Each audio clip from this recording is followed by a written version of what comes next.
A paz do Senhor, meus irmãos, queridos professores e professoras da classe de jovens. Estamos chegando com mais um vídeo aqui da série Entre a Verdade e o Engano, que está abordando então aqui assuntos do segundo trimestre da classe de jovens.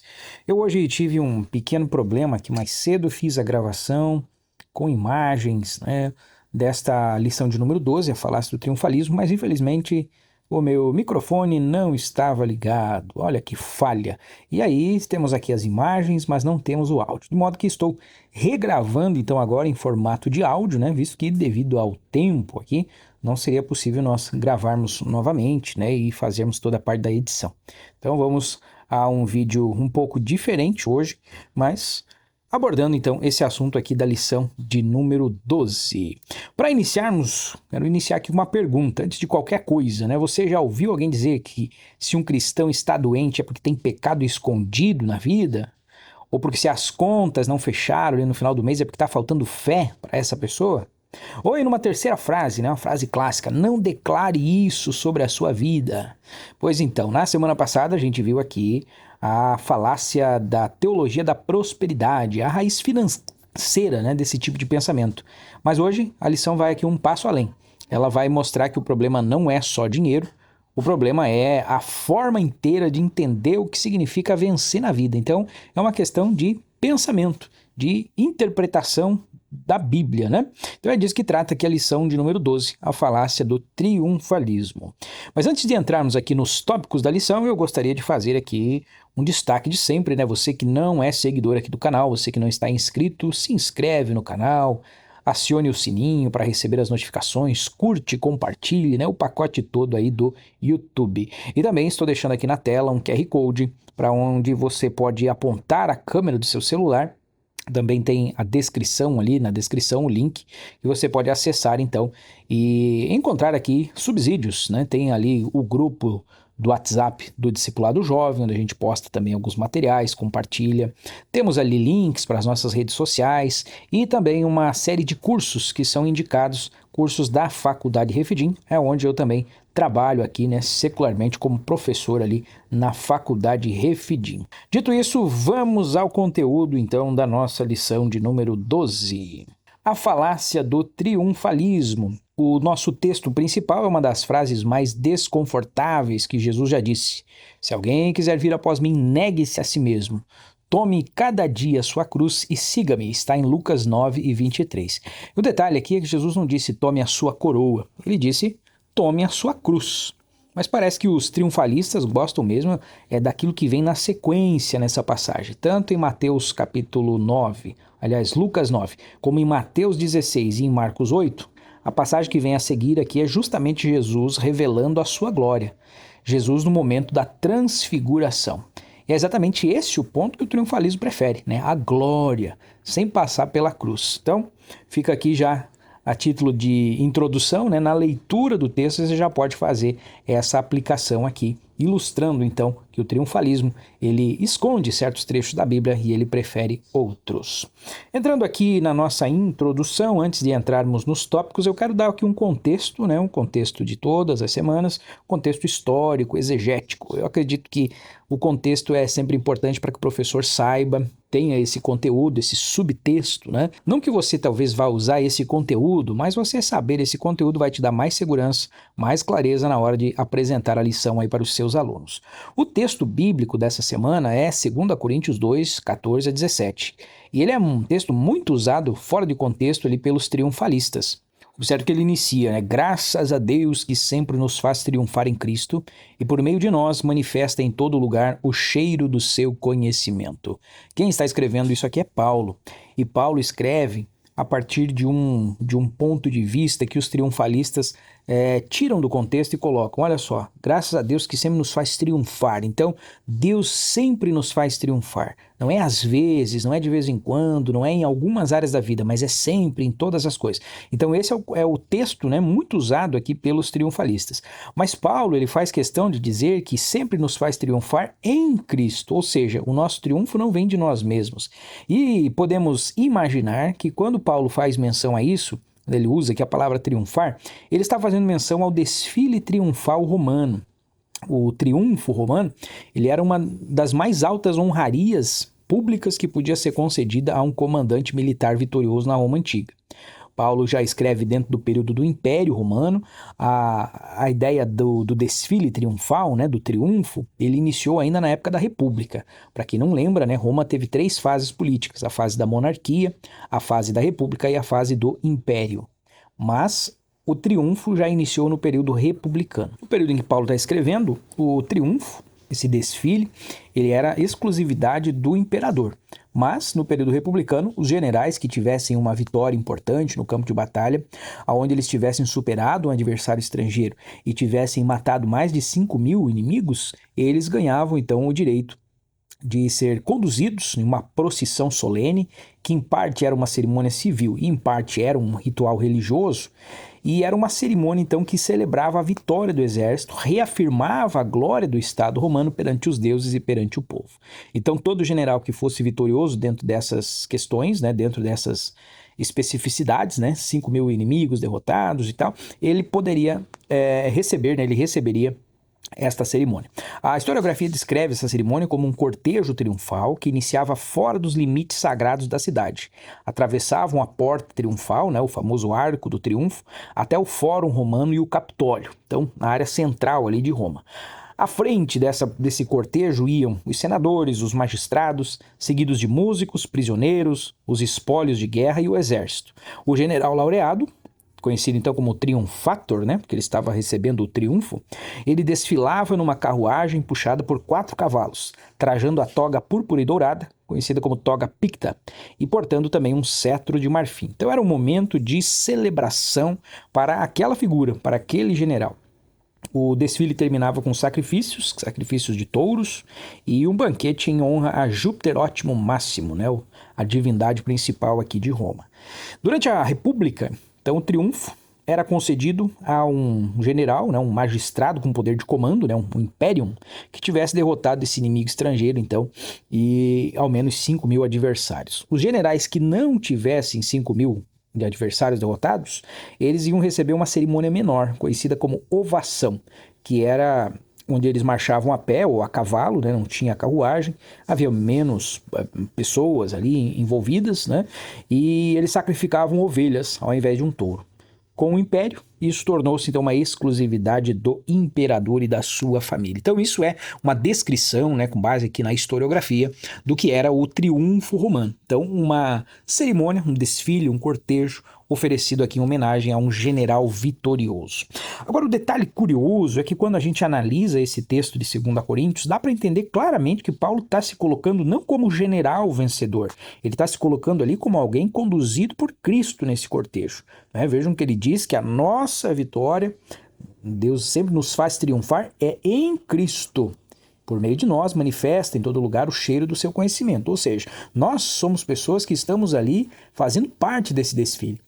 Nós engrossamos, né, as fileiras. Se o cortejo fosse pequeno, né, não demonstraria toda a excelência da vitória. Então é necessário que hajam essas pessoas ali. Mas o triunfante, né, o triunfator aqui, era apenas o general.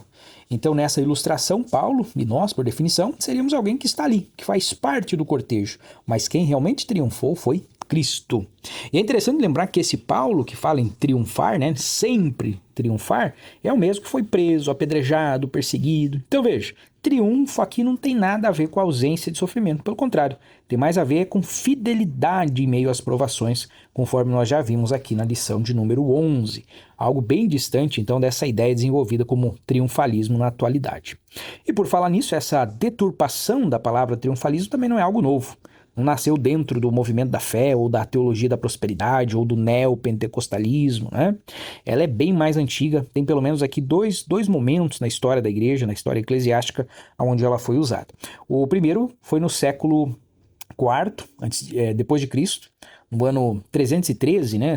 Até 313 ser cristão no Império Romano era sinônimo de perseguição. Mas daí, 313, Constantino assina o Edito de Milão E em poucas décadas ali o cristianismo passou de uma religião perseguida à religião oficial do próprio império, né, por ordem do imperador Teodósio, depois lá em 380. Então, nesse momento, né, onde o cristianismo sai de perseguido para a religião oficial, é que surge um tipo de teologia que os teólogos, né, os historiadores aqui da história da igreja chamam de triunfalismo eclesiástico. Uma leitura da fé que começa a associar a cruz de Cristo com o poder do trono e não mais com o sofrimento. Então, aquilo que até então era visto como a cruz, o sofrimento, a perseguição, agora a cruz passava a ser sinônimo de status, sinônimo de trono, de poder. Inclusive, um teólogo da época, muito conhecido, né, o Eusébio de Cesareia, historiador da igreja aqui, chegou a escrever sobre Constantino quase como se ele fosse um instrumento messiânico ali, né, um ungido de Deus na terra.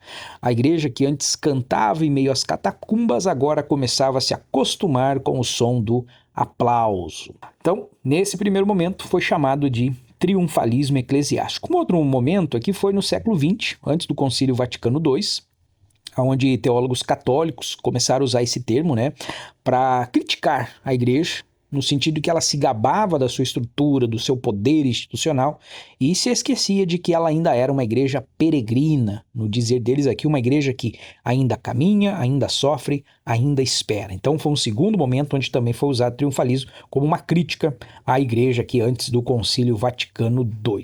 Então, professor, quando você for explicar para os jovens, né, pode dizer assim, que o triunfalismo na essência é a tentação de viver a glória sem passar pela cruz, e é uma tentação muito antiga, tão antiga quanto a própria igreja. E aqui tem também uma camada filosófica interessante que você pode abordar, que na Grécia Antiga havia lá o Epicuro, que ensinava que o objetivo da vida era evitar dor a qualquer custo, né? Minimize a dor, maximize o prazer, buscar o prazer e fugir do sofrimento. E haviam os estoicos, que diziam o oposto, que a dor era inevitável e a saída era controlá-la pela razão, pela disciplina da vontade. E o cristianismo bíblico, ele não se encaixa em nenhuma dessas duas. Tanto que Paulo teve amplos debates, né, contra epicureus e contra estoicos. Porque o cristianismo ele não foge da dor, como Epicuro, e também não tenta dominar ela com a força da vontade, né, como os estoicos. A ideia da dor no cristianismo é que a gente atravessa a dor com Cristo. E a gente encontra sentido, então, na dor, né? É uma terceira via, que nem a filosofia grega imaginou. E é exatamente nessa terceira via, ou essa terceira via, que o triunfalismo moderno ele tenta apagar, prometendo ali uma vida sem cruz, uma vida sem sofrimento, né? Apenas de vitórias. E um ponto que eu exploraria aqui, né, na aula é a questão da cultura das redes sociais. A revista, inclusive, toca nisso ali na parte da interação, né? E eu acredito que para os jovens isso aqui é algo central. Hoje existe um triunfalismo digital. Todo mundo posta as conquistas, as viagens, as vitórias, o seu relacionamento perfeito, o seu ministério perfeito, né? Mas dificilmente alguém vai postar na rede social as suas crises, seus fracassos, suas dúvidas, suas lutas, suas angústias. Então, para a pessoa que está de fora olhando aquilo e que está em sofrimento, talvez o nosso jovem, né, que não tem ainda ali a sua o seu raciocínio crítico, né, sua análise crítica bem formada, então ele olha para aquilo e pensa, só eu que estou sofrendo, tá todo mundo bem, tá todo mundo feliz, e só eu estou aqui nesta dificuldade. Então ele acaba se tornando ali um prato cheio para ser um alvo desses pregadores oportunistas, né, desses pregadores triunfalistas. Então eu acho que é um ponto bem interessante aqui de ser abordado em sala de aula, né, para deixar bem claro essa existência de um triunfalismo digital e que a gente precisa ficar fora disso, né?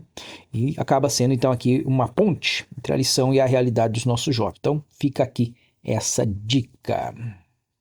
Entrando agora, assim, nos tópicos da lição, nós temos aqui o tópico 1, que apresenta a simonia, né? A raiz histórica aqui da simonia. Você pode trabalhar essa espécie de linha do tempo aqui, né? Que a revista ela nos leva direto para Atos 8, a história de Simão, o mágico, que tenta comprar de Pedro o poder de impor as mãos para que outros também recebessem o Espírito Santo. E aí a lição apresenta ali, né, que Pedro repreende ele duramente, porque o que Simão estava tentando fazer era transformar um dom gratuito de Deus em mercadoria, ganhar lucro com aquilo, com a fé. Só que essa história não ficou lá no século I, acabou virando aqui um padrão que se repete na história da igreja. Durante a Idade Média, a palavra simonia passou a nomear oficialmente um pecado eclesiástico, que era a compra e venda de cargos religiosos. até mesmo a compra e venda do perdão, né? As famosas indulgências aqui. Foi justamente essa venda de indulgências que no contexto imediato de Lutero era conduzida pelo infame Johann Tetzel. Foi essa venda de indulgências que fez o Martinho Lutero pregar as suas 95 teses lá na porta da igreja de Wittenberg e deu início à reforma protestante. O Johann Tetzel, por que eu chamo de infame? Ele tem uma frase que ficou famosa, né, pelo ponto errado, onde ele diz algo mais ou menos assim, que quando a moeda tilintar na arca, né, no repositório ali da oferta, a alma sai do purgatório. Então veja, eles tinham essa ideia, né, no cristianismo medieval, de que havia esse lugar intermediário, né, chamado de purgatório, onde ficariam as pessoas nem tão boas e nem tão ruins, né, nem tão boas para ir para o céu e nem tão ruins para ir para a perdição, então ficavam ali aguardando. Então poderia haver familiares, antepassados que estavam no purgatório. E se você fizesse uma oferta, se você comprasse o perdão dessas pessoas, né, a compra da indulgência, essas pessoas imediatamente sairiam do purgatório e iriam para o céu. Então, várias ideias equivocadas, né, em uma mesma frase aqui do infame Johann Tetzel. Bom, e aí o Martinho Lutero se levanta contra isso, né, não vê a base bíblica. Eu creio que todos vocês, professores, conhecem muito bem a história da Reforma, né, há todo um contexto ali, né, que a gente simplifica aqui, mas em questão de alguns anos, né, a igreja, então, foi reformada, surgiu o movimento, então, protestante, né? Outros ramos do cristianismo derivaram aqui dessa postura do Martinho Lutero. Então, olha que interessante. Simão tentando comprar o Espírito Santo no século I, a igreja medieval vendendo indulgências 1000 anos depois, a reforma nascendo como uma reação a isso, e agora, séculos depois, o triunfalismo moderno reaparecendo como uma simonia disfarçada de fé. A oferta vira investimento, a bênção vira produto, ou seja, é a mesma tentação humana com roupagens diferentes, atravessando aí 2000 anos de história. Tópico de número 2, aqui a revista detalha bem a chamada confissão positiva, sistematizada pelo Kenneth Hagin, a partir das ideias lá do Esther Kenyon, como a gente viu aqui no vídeo da lição 11. E a lógica é simples, né? O que você declara com a boca se torna realidade. Então, fraqueza e dor não devem sequer ser mencionadas. Pense positivo, declare coisas boas, atraia, determine. Né? Isso aqui é a base aqui resumida do triunfalismo aqui, da confissão positiva, né? Sistematizada pelo Hagin. Lá no conteúdo do texto do livro de apoio, você encontra inclusive uma passagem do R.R. Soares, onde ele diz que foi influenciado por essas ideias do Hagin, onde ele lê um trecho de um livro do Hagin, que fala a respeito de que a palavra usada para pedir no texto bíblico, né, tudo aquilo que você pedir em oração, ela também poderia ser traduzida como exigir. E aí o R.R. Soares lê isso e isso muda a visão dele entender a palavra de Deus, e ele passa então a ser um adepto também dessas ideias aqui da confissão positiva, né? Determine, exija, e enfim, é um exemplo interessante, né, de como essas ideias erradas, né? Porque não há dentro dessa interpretação do grego, né, realmente essa tradução, principalmente dentro daquele contexto que Jesus está ensinando, né? E tem um outro detalhe técnico aqui, pensando em grego, né, que vale a pena você levar para os jovens, que é isso que estamos mostrando aqui na imagem, de que mostra como que esse sistema aí foi construído sobre uma base frágil. Porque o Hagin ele defendia, então, que haveria uma diferença entre a palavra logos e a palavra rema. E na visão dele, logos seria a palavra revelada das escrituras, palavra escrita, enquanto que rema seria a palavra falada com poder de ativar bênçãos. O problema é que essa distinção não se sustenta no grego bíblico, porque as duas palavras são usadas praticamente no Novo Testamento inteiro, de forma intercambiável. Você tanto pode usar uma quanto usar outra, são sinônimos. E aí, está ali na imagem, né, Efésios 6:17, que é um versículo bem interessante que você pode usar como exemplo para derrubar, né, essa ideia, essa falácia do Kenneth Hagin. Porque ali Paulo usa a palavra espada do Espírito, que é a palavra de Deus. E quando ele usa a palavra de Deus, ele está usando rema, para se referir às escrituras. Exatamente o oposto do que esse sistema propõe. Ou seja, o alicerce linguístico de toda essa doutrina está construído sobre um erro de leitura do texto original. Por isso a importância de nós estudarmos, né, a boa teologia, para nós não sermos enganados, né, com pequenos detalhes que podem trazer grandes consequências. Aqui tem uma consequência espiritual muito séria, né?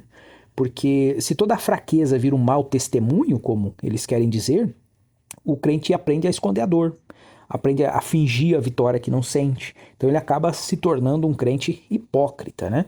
Isso me lembra um conceito que o teólogo alemão, o Dietrich Bonhoeffer, ele cunhou décadas atrás, que é o conceito de graça barata. Uma graça que a gente quer receber sem passar pelo discipulado, pelo custo ali, né? Pela cruz. Então o triunfalismo ele é basicamente isso, mas aplicado na vida cristã inteira, né? O Bonhoeffer falava disso na questão da salvação. O triunfalismo joga isso para toda a vida. Então, ele quer a ressurreição sem a crucificação. Ele quer a vitória sem passar pelo sofrimento. Aí no tópico 3 temos a refutação ao triunfalismo. E aqui a revista refuta o triunfalismo mostrando o equilíbrio entre a soberania de Deus e a responsabilidade humana e a centralidade da cruz. E eu quero te dar uma ferramenta teológica que ajuda a explicar isso com muita clareza para os jovens, que é a tensão entre o já, mas ainda não. Você já deve ter visto isso, estudado, né? Quando a Bíblia ensina ali sobre o reino de Deus, ela fala que ele já chegou em Cristo.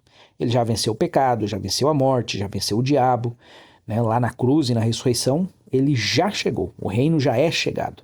Mas esse reino ainda não se manifestou na plenitude. Ainda existe dor, ainda existe doença, injustiça, morte. Então isso é o ainda não. O triunfalismo comete um erro teológico bem específico. Ele derruba essa tensão, né, e tenta viver o ainda não como se já fosse já. Então ele quer o céu antes da hora. Isso é uma ilustração que você pode mencionar aqui para os nossos jovens. E tem um teólogo que a gente já citou aqui, o Martinho Lutero, que ele também traz esse contraste lá no início da Reforma, né? Ele separa ali dois tipos de teologia. Então ele fala da teologia da glória, que é aquela que busca enxergar Deus só no poder, no sucesso, no trono visível, né? E ele chama de teologia da cruz aquela que reconhece Deus justamente onde a lógica humana não esperaria encontrá-lo, na fraqueza, na dor, na cruz, né? E para ilustrar isso, você pode trazer para os jovens essa pintura aqui. Isso aqui é uma pintura do Caravaggio, né, um dos grandes pintores aqui do Renascimento. Lá na época do Renascimento surgiu essa técnica aí de pintura, chamada então de técnica do claro escuro, chiaro oscuro, né, no italiano. Os pintores ali como Caravaggio dominavam essa técnica. E ela traz assim um realismo, uma profundidade, fica quase como que se fosse uma fotografia, né, feita aqui através de pincel. E o que tem aqui? Tem sombra e luz, tem esse contraste, né? Se a gente tirar a sombra daqui, a luz nem vai aparecer como luz. E a mesma coisa com o Evangelho. Sem a cruz, a ressurreição perde o contraste, perde a profundidade, perde a sua força. O triunfalismo, né, quando ele quer pintar apenas com luz, ele acaba criando ali uma tela achatada, sem profundidade, sem realismo, né? Então você pode levar essa segunda imagem aqui, uma pintura medieval, né, antes do claro e escuro. Então olhem a diferença, né? Aonde que está o realismo? Então a gente precisa desse contraste. Sem sombra, a própria luz não vai se destacar. Há um arremedo da realidade aqui, né? E fechando isso aqui, um texto que a lição não apresenta, mas que eu acredito que pode ser útil para você usar na aula, como refutação, é Hebreus 11, quando trata ali da galeria dos heróis da fé. Ali a gente vê uns que fecharam a boca dos leões, venceram exércitos, receberam milagres, e outros que foram cerrados, foram presos, torturados, mortos, e todos eles são chamados homens de fé. Então esse é um texto muito forte para enterrar de vez o triunfalismo. Tem vitória, tem milagre, mas também tem prisão, também tem sofrimento. Então, Hebreus 11, um texto muito interessante para fechar essa refutação com a palavra de Deus. Agora, para a gente ir se encaminhando aqui para a conclusão, na hora de aplicar isso em sala, professor, eu tenho aqui 3 dicas rápidas. Primeira, comece como a própria revista recomenda, não condenando, mas perguntando. O que vocês entendem por vitória? O que vocês entendem por derrota? Então deixe que os jovens se expressem ali antes de querer corrigir qualquer conceito. Que muitas vezes quando a gente dá esse espaço para eles falar e a gente fica analisando, ouvindo as respostas deles, a gente vai descobrindo ali, né, quais ideias dos triunfalistas já foram absorvidas pelo nosso jovem, às vezes até sem ele perceber. E aí depois você pode conduzir a sua aula, né, com base em refutar essas questões, né, e dar a base bíblica correta. Segunda dica, traga para a conversa algum exemplo atual, talvez sem citar nomes, ou até citando os nomes mesmo, né? Pode ser um trecho de uma pregação, pode ser uma frase, né, pinçada aí de alguma de alguma mensagem. Hoje tem muitos vídeos aí nos shorts, né? Nos reels, né? Vídeos curtos ali que você pode utilizar. E textos que apresentam ali um evangelho sem cruz, sem sofrimento, sem renúncia. Então, traz isso para eles, né? Seja em texto, seja em imagem. E aí pergunta, quais sinais a gente consegue identificar nesse tipo de discurso? O que essa mensagem promete? O que ela deixa de fora? Acho que essa é uma forma interessante aqui de você ajudar os seus alunos a desenvolver o discernimento bíblico. Terceiro ponto, equilibre com testemunhos reais de perseverança e não só de vitória. Eu lembro que em alguma lição anterior aqui, eu mencionei que era importante você apresentar testemunhos, talvez você mesmo pode levar o testemunho pessoal, né? Para mostrar que Deus continua agindo. Mas nessa lição, eu acho que é importante levar algo assim de algum momento difícil, né, que você precisou continuar confiando em Deus, mesmo sem receber a resposta que esperava. Né? Talvez, se você não passou por isso pessoalmente, mas o testemunho de alguém conhecido aí da igreja, ou os próprios jovens, né, abrir espaço para que esse testemunho também. Essas experiências reais ajudam os jovens a perceber que a fidelidade não é construída só com momentos de conquista, de milagre, de vitória, mas também nos momentos de espera. E um último detalhe que eu acho importante de orientar, né, professor? Essa lição tem que ser ensinada com equilíbrio. Se a gente não tomar cuidado, pode combater um erro e acabar caindo no outro. O problema aqui não é acreditar que Deus cura, abençoa, prospera ou abre portas. A Bíblia está cheia de exemplo disso. O problema surge quando a gente passa a acreditar que essas coisas são garantias absolutas para todos os cristãos em todo o tempo. E que a ausência dessas coisas significa falta de fé. Então, muito cuidado para a gente não trocar o triunfalismo pelo derrotismo cristão. A posição bíblica ela é equilibrada. Deus cura, mas continua sendo Deus quando a cura não vem. Deus abre porta, mas continua sendo Deus se as portas permanecerem fechadas. Ele prospera algumas pessoas, mas continua sendo Deus quando a gente atravessa tempo de escassez.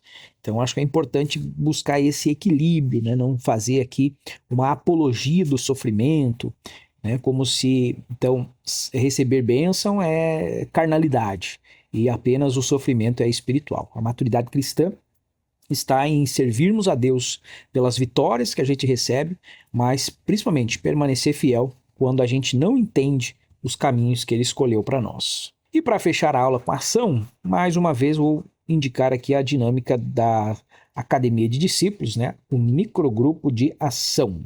Então você divide os jovens em grupos de 3 a 5 pessoas e lança uma pergunta simples e prática para, em 3 minutinhos de discussão ali, eles chegarem em algum consenso. Algumas perguntas que você pode usar aqui. Por exemplo, em que área da minha vida eu tenho buscado um evangelho sem cruz? Ou ainda, qual dor eu tenho tentado evitar em vez de atravessar com fé? Acho importante que seja esse tipo de pergunta. Perguntas que vão levar ele a refletir na sua vida pessoal. Para a gente não transformar essa lição apenas em uma acusação ao neopentecostalismo, à teologia da prosperidade, né? Às vezes só olhar para fora, né? E colocar como nós somos santos, como nós estamos certos. Então, esse tipo de dinâmica, assim, de reflexão pessoal, eu acho que é importante para a gente ter essa lembrança, assim, essa autoavaliação. Eu estou lembrando aqui que lá no começo a gente falou sobre o triunfo dos romanos. Aquele general romano que ia em cima lá sendo homenageado, havia um escravo que ficava segurando a coroa ali para ele, né? E esse escravo ia repetindo no ouvido dele: lembre-te que tu és homem. Lembre-te que tu és homem. Então, segundo alguns historiadores, né, havia essa conotação. Para quê? Para que aquele imperador, para que aquele general que estava sendo homenageado, ele não procurasse roubar o lugar dos deuses. Então, assim, ó, você conseguiu a vitória, mas lembre-se que Júpiter é quem concedeu isso, né? Os deuses é que permitiram. E eu acho importante, então, a gente fechar a aula também com isso, para que a gente lembre que nós também temos falhas, que nós também podemos estar contaminados por essas ideias triunfalistas. Então é importante essa dinâmica, né, para ajudar o jovem a entender isso, fazer essa autoavaliação. Bom, e aí dentro da dinâmica aqui dos microgrupos de ação, você faz então essa primeira parte de 3 minutinhos ali de reflexão e a segunda parte você pede então para eles montarem aqui um plano de ação com metas SMART. E eu gosto muito da ideia do nosso amigo Elianai Córdova, que ele transformou aqui as metas SMART em apenas metas. Então aí está, né? Algo que seja mensurável, algo que seja específico, algo que aconteça em um determinado período de tempo, né? Que seja atingível e que seja significativo. Enfim, como eu sempre falo aqui, né? Deixe os jovens livres para propor as suas próprias metas, fazer os seus combinados, porque isso tem um peso maior na hora de eles sair da sala de aula e levar para ação. Quando é algo que você, como líder, impõe, né? Às vezes eles acabam não se engajando muito, mas quando é algo que eles próprios combinam, acaba sendo mais efetiva ali a realização, né? Parece algo simples aqui, mas olha, isso tem feito a diferença aqui na nossa experiência com o discipulado de jovens aqui em Joinville. Então é isso, professor. Fechamos assim, né? Triunfalismo promete uma vitória sem cruz, mas a Bíblia ensina o contrário. A vitória passa pela cruz, a vitória não contorna a cruz. A verdadeira vitória não é ausência de luta, é permanecer fiel dentro da luta. É como Paulo escreve, né, perto do fim da vida. Combati o bom combate, acabei a carreira e guardei a fé. E é interessante, né, nesse versículo, que ele não diz ali, eu evitei toda a batalha, acabei a carreira e guardei a fé. Né? Ele diz que combateu, né? Então teve luta, mas também teve vitória. E a vitória foi permanecer fiel até o fim. Esse é o evangelho que a gente precisa devolver para os nossos jovens. Não um evangelho de aplausos fáceis, né? de triunfalismo digital, né? Mas um evangelho que sustenta na dúvida, que consola na dor e que promete que no fim, uma glória maior, uma glória que vale a pena esperar por ela. Queridos, que Deus em Cristo os abençoe. Se Ele permitir, nos encontramos aqui novamente na semana que vem para concluir o trimestre com a lição de número 13. Fiquem todos com a paz do Senhor.